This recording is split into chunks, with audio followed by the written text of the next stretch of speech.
c'est un relais particulièrement important, puisque justement il va intervenir à plusieurs niveaux. Il va intervenir d'abord vis-à-vis de l'apprenti, et ça sera son interlocuteur privilégié, de façon à discuter avec lui, à le suivre, à vérifier ses acquis, à éventuellement pallier à toute problématique dans le cursus, et verra également à lui fixer des objectifs de sa formation, aussi bien au plan académique qu'au plan professionnel. Ce suivi se fait par l'intermédiaire de réunions individuelles avec l'apprenti, et qui peuvent avoir lieu aussi souvent que nécessaire au cours de l'année. En second lieu, il assure aussi une fonction de coordination entre la formation dispensée au CFA et la formation réalisée en entreprise. Donc ça aussi, c'est un rôle extrêmement important parce qu'il est là pour vérifier l'adéquation entre les compétences académiques que la formation amène et les compétences pratiques que l'étudiant va acquérir pendant sa formation en entreprise. Et cette adéquation est évidemment extrêmement importante pour le diplôme, pour la reconnaissance du diplôme, mais également pour l'insertion professionnelle ultérieure de l'apprenti.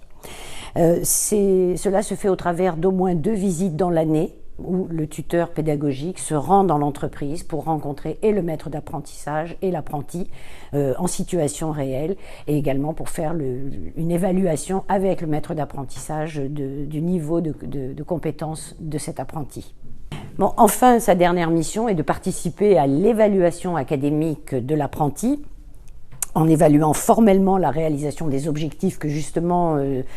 ont été fixés justement à l'apprenti, à la fois pour sa formation académique et sa formation professionnelle. Donc c'est un bilan qui est fait et qui permet ensuite d'identifier toutes les compétences à la fois académiques, méthodologiques et techniques qu'a pu atteindre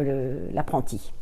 Alors, sur un plan un petit peu plus administratif, on va dire, ou en tout cas un rôle social du tuteur pédagogique, le tuteur pédagogique devra veiller d'une part à identifier et à diagnostiquer des situations difficiles ou des dysfonctionnements.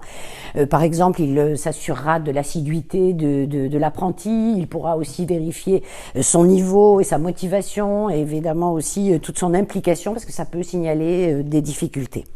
Si nécessaire, le tuteur pédagogique interviendra auprès de l'apprenti, justement en cas de problème, pour apporter des solutions éventuellement à des conflits qu'il pourrait rencontrer dans l'entreprise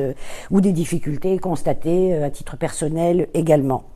En général, on essaye surtout de s'assurer qu'il n'y a pas de risque de décrochage et qu'il n'y a pas de conflit au sein de l'entreprise, et éventuellement même le tuteur pédagogique peut instaurer un système de médiation et de discussion avec les différents interlocuteurs.